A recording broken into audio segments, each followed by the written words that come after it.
नमस्ते दोस्तों, मैं हूं अहाना। मैं 22 साल की हूं और कॉलेज में पढ़ती हूं। मेरी आंखें बड्डी और गहरी हैं और मेरे बाल कमर तक लंबे हैं। मैं गोरी हूं और मेरी त्वचा बहुत नाजुक है। मैं अभी कॉलेज से छुट्टी लेकर घर आई हूं और अपने बाबा जी की देखभाल कर रही हूं।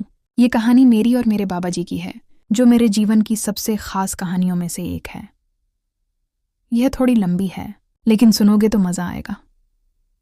बात उस समय की है जब मैं शहर से छुट्टियां बिताने गांव आई थी। हमारा गांव का घर बहुत पुराना है। लकड़ी के दरवाजे और पुरानी टाइल्स वाली छत है। बाबा जी अकेले रहते हैं। दादी जी को गुजरे हुए कई साल हो गए। बाबा जी की उम्र 70 के आसपास है, लेकिन वह अभी भी लंबे चौड़े और मजबूत हैं। उनकी सफ़ेद दाढ़ी उन्हें बहुत ज्ञानी वाइज दिखाती है। वह खेतों में थोड़ा बहुत काम करते हैं, बस इतना कि शरीर स्वस्थ रहे। उनकी खुराक बहुत अच्छी है, शायद इसीलिए वह इतने हट्टे कट्टे हैं। आज जब मैं घर आई तो बाबा जी ने मुझे गले लगाया। उनकी छाती चौड़ी थी और गले लगाने में मुझे बहुत अपनापन महसूस हुआ। आ गई मेरी बिटिया रानी, उन्होंने कहा। उनकी आवाज़ में वो गर्माहट थी जो मुझे अंदर तक छू गई। पहले दिन मैंने घर की साफ सफाई की। शाम को बाबा जी बाहर से आए। थोड़े थके हुए थे और बोले, बेटी चाय बना दे। मैंने चाय बनाई और जब लेकर आई तो वह कुर्सी पर बैठे थे। तू कितनी बड़ी हो गई है अहाना। अब तो तुझे देखकर लगता है कि तू हमारी छोटी राजकुमारी है। मैंने हंसकर कहा, आप भी बाबा जी मजाक करते रहते हो। बाबा जी ने कहा, नहीं बेटी, सच में तू बड्डी हो गई है। अब तो तेरे लिए अच्छा लड़का देखना पड़ेगा शादी के लिए। मैं शर्मा गई और हंसकर वहां से चली गई। अगले दिन सुबह बाबा जी ने कहा, चल आज तुझे वो पुराना कुआं दिखाता हूं जो गांव के पीछे है। उसका पानी बहुत ठंडा है। हम चले। रास्ता पेड़ों के बीच से था। बाबा जी आगे आगे चल रहे थे। अचानक मेरा पैर एक जड़ में फंसा और मैं लड़खड़ाने लगी। बाबा जी ने पीछे मुड़कर तुरंत मुझे सहारा दिया। उनका हाथ मेरी पीठ पर आया और उन्होंने कहा, संभल के बेटी, ये रास्ते चिकने हैं। उन्होंने मुझे गिरने से बचाया। फिर हम कुएं पर पहुंचे। पानी निकालकर बाबा जी ने कहा, पी ले, ये पानी तेरी त्वचा को और निखार देगा। मैंने पानी पी लिया। शाम को हम घर लौटे। बाबा जी ने कहा, अहाना, आज रात तुझे एक पुरानी कहानी सुनाता हूं। हम छत पर बैठे। तारे चमक रहे थे। बाबा जी लेटे थे और मैं उनके पास बैठी थी। वो कहानी सुना रहे थे, एक राजा और रानी की, जो एक दूसरे से बहुत प्रेम करते थे। उन्होंने कहा, रानी इतनी सुंदर और प्यारी थी कि राजा उसकी हर बात मानता था। मैंने पूछा, बाबा जी, आपकी जिंदगी में भी कोई ऐसी रानी थी? वो हंसे, हाँ तेरी दादी, लेकिन अब तू है, तू मेरी बिटिया रानी है। फिर वो बोले, तू कितनी सीधी और प्यारी है अहाना। रात भर बाबा जी ने मुझे ढेर सारी कहानियां सुनाई और मैं सुनते सुनते सो गई। तीसरे दिन बाबा जी ने कहा, चल आज हम वो पुराना खंडहर देखने चलते हैं जहां पुराने जमाने के राजा रहते थे। वहां गुप्त कमरे हैं, तुम्हें मजा आएगा। हमने खंडहर में प्रवेश किया। अंधेरा था। बाबा जी ने टॉर्च जलाई। एक कमरे में पुरानी पेंटिंग्स थीं। बाबा जी बोले, देख, ये राजा अपनी रानी से कितना प्रेम करता था। फिर एक कोने में मैं फिर फिसल गई। बाबा जी ने फिर मुझे तुरंत पकड़ा और गिरने से बचाया।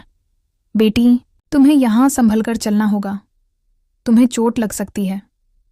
घर लौटकर बाबा जी थक गए थे। मैंने कहा, बाबा जी, क्या मैं आपकी मालिश कर दूं? पीठ दुख रही होगी, वो बोले। हाँ, कर दे। मैंने तेल लगाया और उनकी पीठ पर धीरे धीरे मालिश की। उनकी त्वचा थोड़ी खुरदरी थी लेकिन मजबूत। वह बोले, तेरे हाथ कितने नरम हैं अहाना, बहुत आराम मिल रहा है। मालिश करते करते वह सो गए। आगे की कहानी में रहस्य और गहरा होता है। तबें दिन की रात थी। गांव में गहरा सन्नाटा पसरा हुआ था। बाबा जी ने मुझे घर के पीछे वाले पुराने आंगन में बुलाया, जहां एक विशाल बरगद का पेड़ था। उनके हाथ में एक पुराना जंग लगा लोहे का संदूक था। अहाना बेटी, उनकी आवाज़ गंभीर थी, इतने दिन मैंने तुझे बहुत कुछ दिखाया, लेकिन आज जो बताऊंगा वो हमारी 7 पीढ़ियों का राज है। मेरा दिल तेजी से धड़कने लगा। मैंने बाबा जी के जवान दिखने की वजह, उनकी अकेली जिंदगी और हर बार मुझे पुरानी जगहों पर ले जाने के पीछे का राज जानने की कोशिश की। बाबा जी ने संदूक खोला। अंदर एक काला कपड्ढा था, जिसके नीचे एक पुराना चमकता हुआ ताबीज था, जिसमें एक लाल पत्थर जड्डा था। यह ताबीज, बाबा जी ने फुसफुसाते हुए कहा, हमारे खानदान का सबसे बद्धा राज है। ये पहनने वाले को एक खास शक्ति देता है। क्या शक्ति बाबा जी? मैंने पूछा। यह ताबीज गांव के नीचे उस पुराने कुएं के पास एक गुप्त रास्ता खोलता है। वो रास्ता ले जाता है एक ऐसी जगह जहां कोई बूढ़ा नहीं होता। उन्होंने धीरे से कहा, क्या यह बाबा जी के जवान दिखने का राज था? बाबा जी ने ताबीज मेरे हाथ में रखा। वह बहुत ठंडा था। इस ताबीज को पहनने से पहले तुझे एक कसम खानी होगी। अगर तूने कसम तोड़ी तो। वह रुक गए। अचानक तेज हवा चली। बरगद के पेड्डड से एक अजीब सी आवाज आई, जैसे कोई पुराना रहस्य जाग रहा हो। मैं डर के मारे पीछे हटी। बाबा जी, ये क्या है? वह मुस्कुराए। अहाना, तूने मुझ पर भरोसा किया है ना? अब आखिरी परीक्षा है। इस ताबीज को पहन और मेरे साथ उस गुप्त रास्ते पर चल। यह जगह तेरी दादी से जुड़ी है। उन्होंने भी इसे चुना था। मैंने ताबीज को छुआ और अचानक मेरे सामने एक धुंधली सी तस्वीर उभरी।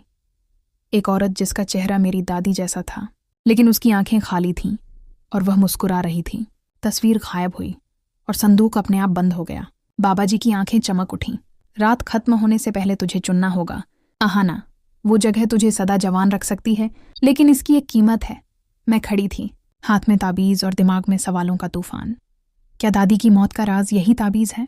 क्या यह आशीर्वाद है या कोई अंधेरा श्राप? बाबा जी ने मेरे कंधे पर हाथ रखा और फुसफुसाए, अहाना, जो आगे होगा वो तेरी जिंदगी बदल देगा। अब आगे क्या होगा? क्या अहाना ताबीज पहनेगी और गुप्त रास्ते में जाएगी?